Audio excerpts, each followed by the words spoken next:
Welcome to Reddit Nightmares, where the internet's most disturbing true confessions come to life.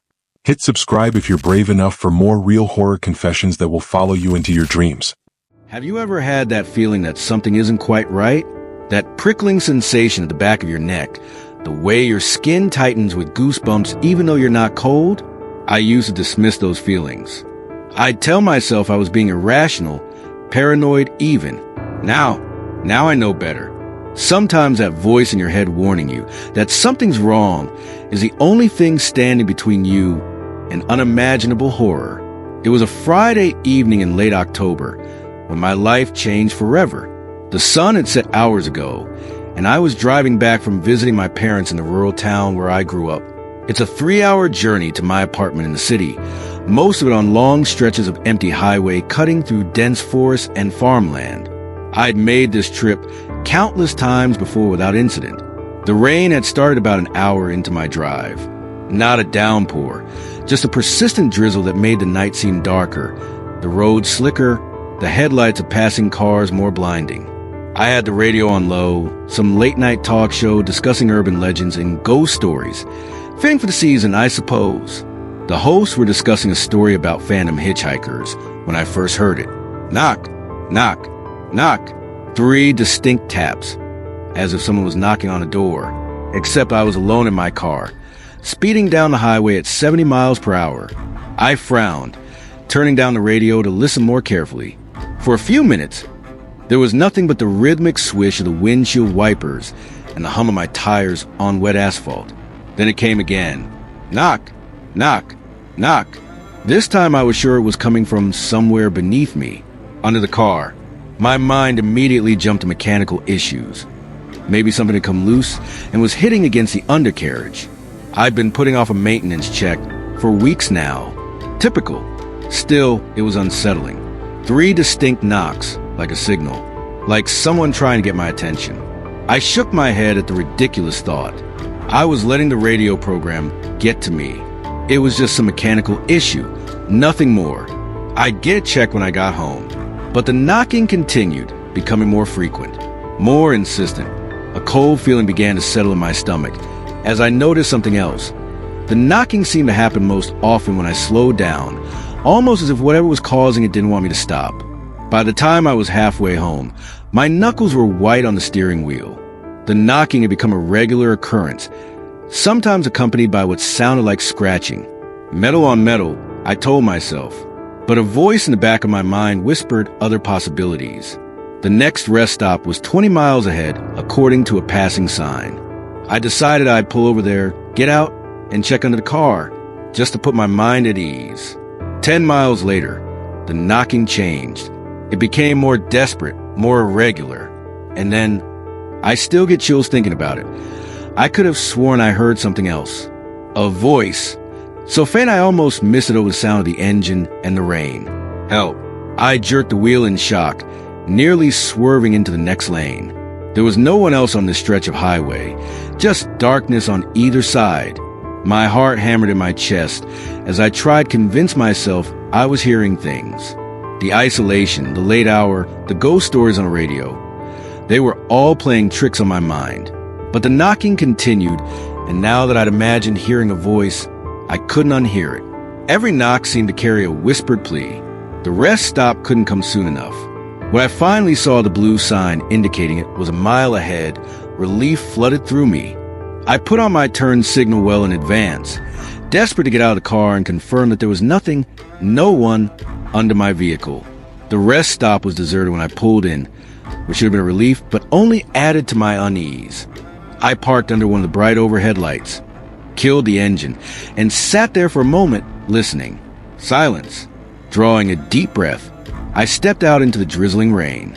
The air was cold against my face, carrying the scent of wet asphalt and pine trees.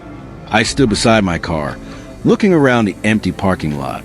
Nothing but shadows and silence. Steeling myself, I crouched down to look under the car.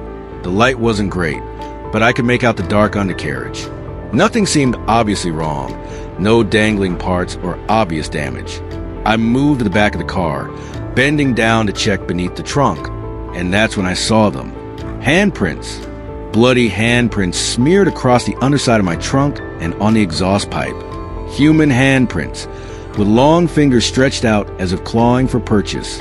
I stumbled backward, a scream caught in my throat. This wasn't happening. It couldn't be happening. My back hit the side of my car as my mind raced through impossible explanations. A sick prank? An accident I didn't know about? Maybe I'd hit an animal and somehow not noticed? But those were human handprints. I was sure of it. With trembling hands, I pulled out my phone and turned on the flashlight. I had to be sure. Had to confirm what I'd seen. Crouching down again, I shined the light under the trunk. The handprints were even more distinct in the harsh beam of the flashlight. Smeared, but unmistakably human. And they were fresh. The blood still looked wet, glistening in the light. Some of it had dripped onto the pavement below. My stomach heaved. I stood up quickly, backing away from the car. That's when I noticed something else. The trunk itself looked slightly ajar, as if it hadn't closed properly. A new kind of terror seized me. With shaking hands, I approached the back of the car, my fingers hovering over the trunk release. I didn't want to open it.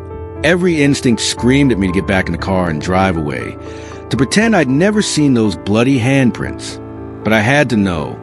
I pressed a button, and the trunk popped open with a soft click that seemed deafening in the quiet parking lot. Trembling, I lifted the lid. Empty. Nothing but my overnight bag and a few reusable grocery bags. No bodies, no blood, nothing to explain the handprints under my car. The relief was so overwhelming that my knees nearly buckled. I slammed the trunk shut, desperate to get back in the car and away from this place. As I moved toward the driver's door, I caught a flicker of movement from the corner of my eye. Someone or something darting between the trees at the edge of the parking lot. I froze, straining to see into the darkness beyond the reach of the overhead lights. Nothing moved. The trees stood silent and still, their wet branches glistening faintly. "Hello?" I called out, my voice embarrassingly weak. "Is someone there?" No response but the gentle patter of rain. I told myself it was just an animal, a raccoon or a deer startled by my presence. But the handprints under my car told a different story. Someone had been there, someone bleeding. I practically jumped into my car, locking the doors immediately. My hands were shaking so badly I could barely get the key in the ignition. As the engine roared to life, I glanced in my rearview mirror. The parking lot remained empty. No movement, no signs of life. Just rain and darkness. I pulled out of the rest stop much faster than was safe, tires squealing slightly on the wet pavement. Back on the highway, I pushed my car well above the speed limit, desperate to put distance between myself and whatever I left behind. For several blessed minutes, there was nothing but the sound of the engine and the rain. No knocking, no scratching, no whispered pleas for help. I began to breathe a little easier, convincing myself that whatever had happened was over. Then my phone rang, the sudden noise making me jump in my seat. The screen showed an unknown number. I normally wouldn't answer calls from numbers I didn't recognize, especially while driving, but in my frazzled state, I hit the button to put it on speaker. "Hello," I said, eyes fixed on the dark road ahead. At first, there was nothing but static. Then, faintly I heard it, knocking. 3 distinct taps, just like what I'd heard under my car. Knock, knock, knock. Who is this? I demanded, my voice rising with panic. "What do you want?" More static. Then a voice, distorted but discernible. "Let me in." I ended the call immediately, throwing my phone onto the passenger seat as if it had burned me.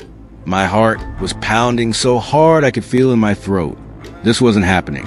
It wasn't real. The phone rang again. Same unknown number. I ignored it, gripping the steering wheel with white knuckles as I pushed the car faster. Then came the knocking. Not from my phone this time, but from beneath me, under the car, louder than before, more insistent. "Knock, knock, knock, go away," I screamed, hitting the steering wheel with the palm of my hand. "Leave me alone." The knocking only intensified, now accompanied by scratching sounds that seemed to come from all around the car, from under the hood, from the trunk, from right beneath my feet. And then, over the sound of the engine and the rain and my own panic breathing, I heard the voice again, no longer a whisper, but clear and distinct, as if someone was sitting in the back seat. I'm already inside. I screamed, instinctively checking the rear-view mirror. The back seat was empty. Of course it was empty. I was alone in the car. Just my imagination playing tricks on me. Just stress and fear, and that damn talk show filling my head with ghost stories. But the knocking continued, and now I could feel vibrations through the floorboard of the car, as if someone was directly beneath me, pounding to get in. The next exit was less than a mile ahead. I had to get off this highway. Had to stop somewhere populated, somewhere with lights and people and safety. My hands were slick with sweat as I flipped on my turn signal. That's when all the car's electronics went haywire. The headlights flickered, the dashboard lit up with warning lights, and the radio turned on by itself, blasting static at full volume. I frantically tried to turn it off, but the knob had no effect. Through the static, I could hear fragments of a voice, the same voice that had whispered help and demanded to be let in. Coming for you, can't escape. The exit was just ahead. I could see the ramp approaching fast. Too fast.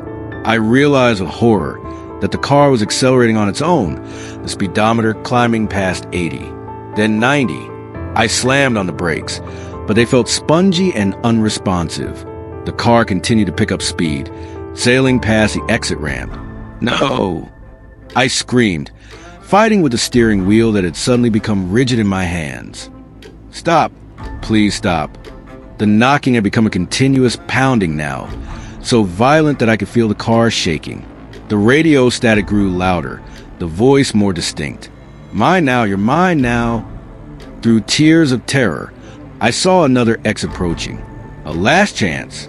I threw my whole body into turning the steering wheel, using every ounce of strength I possessed. For a moment, nothing happened. Then, with a sudden jerk, the wheel turned, and the car swerved violently toward the exit ramp. I hit the guardrail with enough force to deploy the airbags. Pain exploded across my chest and face as the car spun, tires screeching on wet pavement. The world became a blur of motion and noise.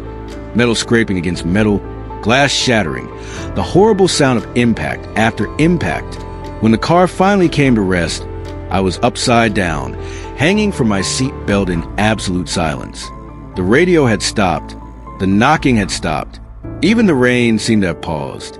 For a moment, I hung there, dazed and disoriented, blood dripping from a cut on my forehead. The airbag had deflated, leaving nothing between me and the shattered windshield. Through the spiderweb of cracks, I could make out the dark shapes of trees. I'd gone off the road and down an embankment. Pain radiated through my body. As I tried to move, nothing seemed broken, but I was bruised and cut in a dozen places. With trembling fingers, I managed to unbuckle my seatbelt, collapsing awkwardly onto the roof of the overturned car. I needed to get out. The smell of gasoline was strong, and I knew enough about car accidents to fear what might happen next. Wincing with pain, I crawled toward the passenger side window, which had been completely shattered by the impact. That's when I heard it. A soft, wet sound, like footsteps on damp earth, moving around the car, moving toward me. I froze, listening intently. The footsteps stopped directly outside the broken window. I held my breath, afraid to move, afraid to make any sound that might reveal my presence. Though logically, I knew whatever was out there already knew exactly where I was. A hand appeared at the window frame. A human hand, pale and slick with blood, or rain, or both. Long fingers gripped the edge of the window, and then a face lowered into view. I've tried many times since that night to describe what I saw, but words always fail me. It was human in shape, but wrong somehow. The proportions were off, the skin too pale, the eyes too large and dark. The mouth stretched into a smile that was far too wide for its face, revealing teeth that were sharp and numerous. It spoke, and its voice was the same one I'd heard on the phone, the same one that had come through the static of the radio, the same one that had been pleading for help from beneath my car. "Found you," it said, its grin widening impossibly further. "Time to let me in." I screamed then, a primal sound of pure terror that tore from my throat without conscious thought. Acting on instinct alone, I kicked at the creature's face with all my strength. There was a satisfying crunch as my foot connected, and the thing recoiled with an inhuman shriek. Not waiting to see if I'd done any real damage, I scrambled to the window, cutting myself on shards of glass, but barely feeling the pain to the surge of adrenaline. Outside the car, the rain had started again, cold and heavy. The embankment was steep and muddy, difficult to navigate in the darkness. I could hear the creature moving behind me, recovering from my attack. "You can't run," it called, its voice somehow both directly behind me and all around me at once. "I've been with you all along, under your car, in your trunk. I'm part of you now." I didn't look back. I couldn't. I knew that if I saw that thing again, I might freeze in terror, might give it the chance it needed to catch me. Instead, I focused on climbing the embankment, digging my fingers into the mud, using exposed tree roots as handholds to pull myself up toward the road. Lightning flashed overhead, briefly illuminating my surroundings. I was in a densely wooded area, the highway barely visible above me through the trees. In the momentary brightness, I caught glimpses of movement all around, not just behind me where the creature should be, but to my left and right as well, as if there were multiple pursuers, circling, closing in. The darkness returned, heavier than before. I continued to climb, my lungs burning, my muscles screaming in protest. I could hear them now, multiple sets of footsteps squelching in the mud, breaking twigs, rustling through underbrush, and voices whispering my name, calling to me, promising terrible things. When I finally reached the top of the embankment, I nearly cried with relief at the sight of headlights approaching on the highway. Waving my arms frantically, I stumbled onto the shoulder of the road. The oncoming vehicle, a semi-truck, blared its horn as it swerved slightly to avoid me, but it didn't stop. I turned to look back down the embankment. Lightning flashed again, and I saw them. Not one creature, but many, a dozen or more figures climbing toward me. Their bodies twisted and wrong, their faces split by those terrible grins. In the brief illumination, I could see that they were leaving bloody handprints on everything they touched. Another vehicle was approaching from the opposite direction. Desperate, I ran into the road, waving my arms, screaming for help. This time the car, an older model sedan, screeched to a halt. The driver's side window rolled down, revealing an elderly man with a concerned expression. "Good Lord, are you all right?" he asked, taking in my bloodied, muddy appearance. "Was there an accident?" "Please," I gasped, already moving toward the passenger door. "I need help. They're coming. They're right behind me." The old man looked past me toward the embankment, his brow furrowing. "Who's coming?" "I don't see anyone." I glanced back. In the glow of the car's headlights, the embankment appeared empty. No twisted figures climbing up. No bloodied handprints on the trees and rocks. Just darkness and rain. But I knew they were there, watching, waiting. "Please," I repeated, my voice breaking. "I need to get away from here." Something in my tone must have convinced him, because he leaned over to unlock the passenger door. "Hop in," he said. "There's a hospital about 20 miles up the road." I practically dove into the car, locking the door immediately. As the old man pulled back on the highway, I kept my eyes fixed on the side mirror, watching the embankment recede into the darkness behind us. For a moment, I thought we'd gotten away clean. Then, just as the site of my accident disappeared from view, lightning flashed once more. In that split-second brightness, I saw a figure standing on the shoulder of the road where I had been just moments before, and it was looking directly at the car, that impossible grin stretched across its face. "Everything all right?" the old man asked, noticing my sudden tension. "Fine," I lied, forcing myself to look away from the mirror. "Thank you for stopping." "No problem at all," he replied kindly. "Name's Harold, by the way." "Jessica," I said automatically, though immediately regretted giving my real name. Something primitive in me, some ancient survival instinct, warned against revealing too much to anyone or anything after what I just experienced. We drove in silence for several minutes, the rhythmic swish of the windshield wipers and the gentle hum of the heater the only sounds. My heart rate began to slow, the immediate panic receding just enough for exhaustion to creep in at the edges. I found myself struggling to keep my eyes open, despite the residual fear still coursing through me. "You can rest if you need to," Harold said, noticing my fatigue. "I'll wake you when we get to the hospital." I wanted to refuse, to stay alert and vigilant, but my body had other ideas. My eyelids grew heavier, and I found myself drifting off despite my best efforts to stay awake. I don't know how long I was out, but I woke with a start when the car hit a pothole. Disoriented, I looked around, momentarily forgetting where I was. Then it all came flooding back. Accident. The creatures. The old man who had stopped to help me. Except when I turned to look at the driver. It wasn't Harold. The thing behind the wheel had Harold's clothes, Harold's general shape and size. But the face that turned to look at me wore that same impossible grin I'd seen down by the embankment. Those same two large, two dark eyes fixed on mine. "Did you have a nice nap, Jessica?" It asked in Harold's voice, though the words seemed wrong coming from that twisted mouth. "We're almost there." I lunged to the door handle, ready to throw myself in the moving vehicle rather than remain trapped with this creature. But the handle didn't budge. Child locks, I realized with mounting horror. I was trapped. Now. The thing wearing Harold's clothes said, its grin widening even further. That wouldn't be safe. Besides, we have so much to talk about, so much to share. "Where's Harold?" I demanded, pressing myself against the passenger door, as far from the creature as I could get in confined space. "What did you do to him?" The thing laughed, a sound like wet stones grinding together. "Harold? There was never any Harold. Just me, waiting for you. I've been waiting for so long, Jessica." I looked frantically out the window, trying to gauge where we were. The landscape outside was unfamiliar. No highway now, just a narrow country road winding through dense forest. No signs of civilization. No other cars. We were moving deeper into isolation, away from any possible help. "What do you want from me?" I asked, my voice barely a whisper. The creature's grin somehow stretched even wider, splitting its face almost in half. "It's not about what I want from you," it said. "It's about what I want to give you.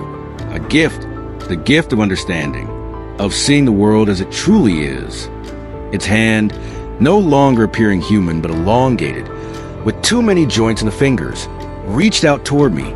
I pressed myself harder against the door, but there was nowhere to go. "Don't touch me," I warned, though the threat sounded hollow even to my own ears. The creature paused, then withdrew its hand, placing it back on the steering wheel. "As you wish. For now, but you'll want my touch soon enough. They all do in the end." "They?" I echoed, a new fear blooming in my chest. "What do you mean, they? Who else have you taken?" "So many questions," the thing said, sounding almost elated. "So curious. That's good. Curiosity opens doors, Jessica. Doors that most people never even see." The car began to slow, and I saw that we were approaching what appeared to be an abandoned gas station. The windows were boarded up, the pumps rusted and decrepit. No lights, no signs of life. Just a decaying structure being reclaimed by the surrounding forest. "We're here," the creature announced cheerfully, pulling into the cracked parking lot. "This isn't a hospital," I said, stating the obvious in my growing panic. "No," it agreed.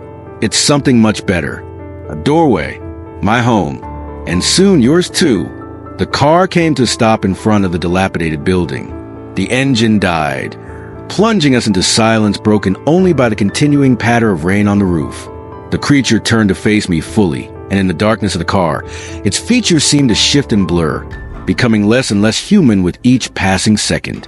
"I'm going to tell you a story, Jessica," it said, its voice changing as well, becoming deeper, resonant, with an echo that seemed impossible in the small confines of the car. "A story about knocking, about what it means when you hear knocking from somewhere there shouldn't be." Despite my terror, I found myself unable to look away from the creature, unable to block out its words. They seemed to bypass my ears entirely, resonating directly in my mind. "When you hear knocking from beneath, from below, from underneath, It continued. It's not someone asking to be let in. It's something warning you that is already there, has been there all along, watching, waiting, growing stronger with each passing moment. You remain unaware of its presence. As it spoke, I became aware of sound building around us, knocking, coming from all directions, from under the car, from inside the walls of the abandoned gas station, from beneath the very ground itself. Countless invisible hands, knocking in perfect unison. Knock, knock, knock. The creature's form was changing rapidly now, expanding, darkening, filling the car with its presence until I could barely breathe. Its voice continued, both inside and outside my head. The knocking is a courtesy, really. A final warning before the veil is lifted, before you see what's been there all along, before you become part of it. With a sudden movement too quick for my eye to follow, the creature seized my wrist. Its touch was ice cold and burning hot at the same time, sending waves of agony up my arm. I screamed, trying to pull away, but its grip was implacable. Look, it commanded, and despite every instinct screaming at me not to, I found my gaze drawn to where it touched my skin. My flesh was changing where its fingers made contact, darkening, hardening, becoming something other than human. The transformation was spreading up my arm, a wave of corruption that brought not pain but a strange, horrifying pleasure, a sense of expansion, of boundaries dissolving. Stop. I pleaded, tears streaming down my face. Please stop. I can't stop what's already begun, the creature said, almost gently. What began the moment you first heard the knocking? Your opening, Jessica. Opening to the truth, to what lies beneath everything you thought was real. The knocking had reached a deafening crescendo, shaking the car, vibrating through my bones. With my free hand, I fumbled for anything I could use as a weapon. My fingers closed around something in the side pocket of the door. Harold's keys dropped there when the creature took his place. Without hesitation, I drove the largest key into the creature's eye with all my strength.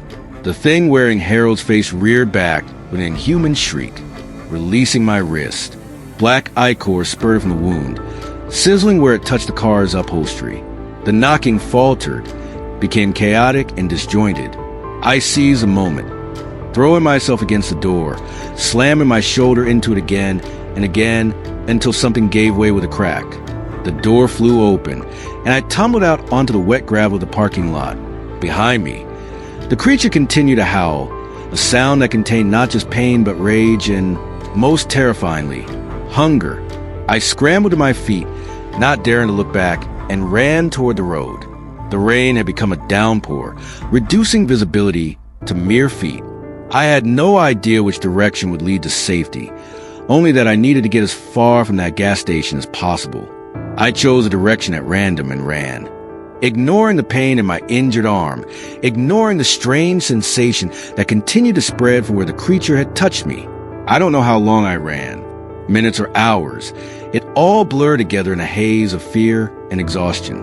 The rain never let up, soaking me to the skin, making the road slick and treacherous. Several times I slipped and fell, only to drag myself back up and continue running. Eventually, I saw lights ahead. Real lights, not the eerie glow that had emanated from the creature's eyes.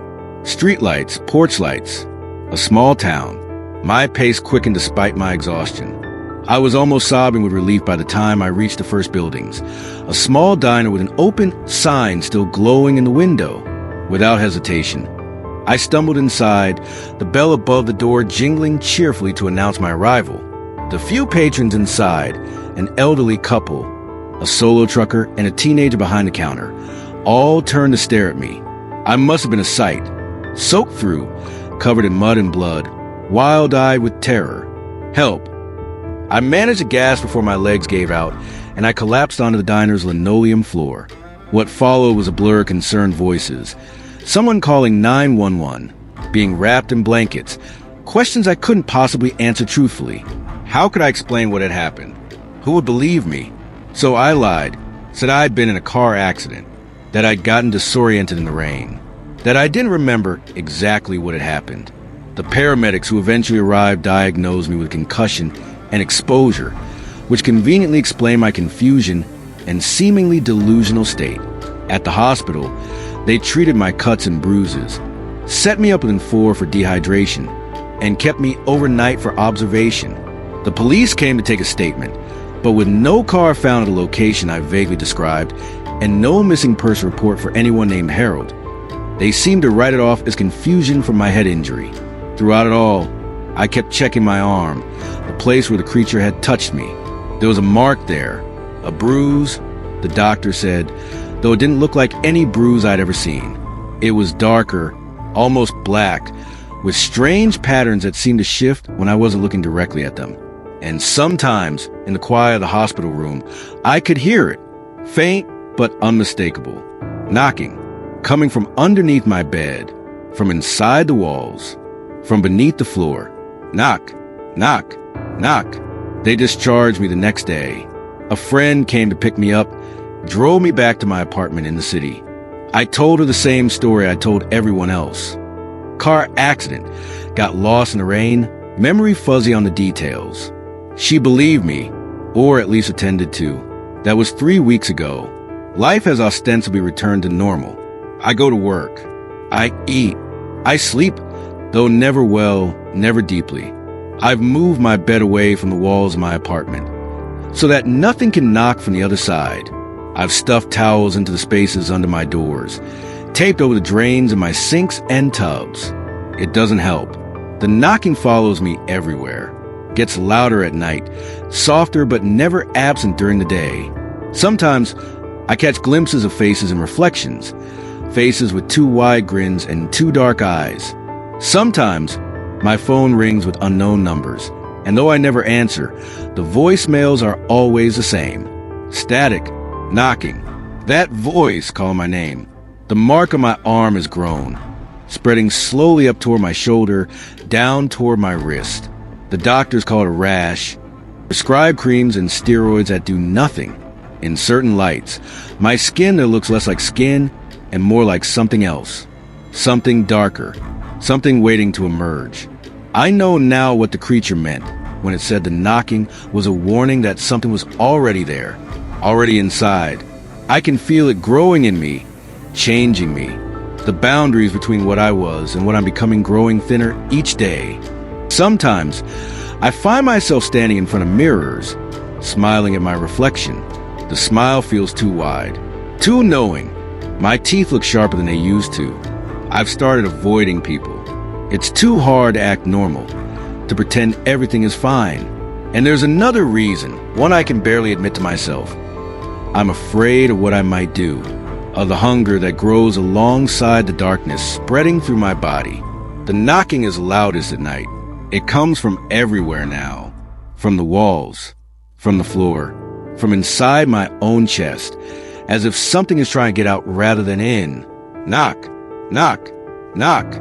Last night, I woke to find myself standing in my kitchen, a knife in my hand, that too wide smile on my face. I don't remember getting out of bed, don't remember picking up the knife, just standing there, grinning at my distorted reflection in the dark window. And I heard myself whisper in a voice that wasn't entirely my own, "Let me in." I'm writing this now as a warning. If you ever hear knocking from somewhere there shouldn't be, from under your car, from inside your walls, from beneath your bed, don't investigate. Don't try to find the source. Run. Run as far and as fast as you can, though I fear it may already be too late. The knocking isn't something trying to get in. It's something letting you know it's already there. The mark has reached my shoulder now. Sometimes in the shower, I find bloody handprints on my skin that wash away under the water. Sometimes I catch myself knocking on tables, on walls, on the bodies of strangers on the subway when I think no one is watching. Knock, knock, knock. 3 taps. Always 3. A signal, a warning, a promise. I don't know how much longer I'll be me. Already, I feel myself changing, becoming something else. Something that grins too widely and sees too clearly. Something that hungers. If you're reading this, if you've made it this far, then heed my warning. Check under your car. Check your walls. Listen for the knocking. And if you hear it, if you ever hear it, know that it's already too late. because something's already inside, and it's not going to get out. Knock, knock, knock. Do you hear it? Do you hear it yet? If you enjoyed this terrifying story, hit that subscribe button for more haunting tales that will keep you up at night. Comment below if you've ever heard strange knocking, sounds you couldn't explain, and share this video with anyone who needs a good scare. Thanks for watching Knock Knock while driving.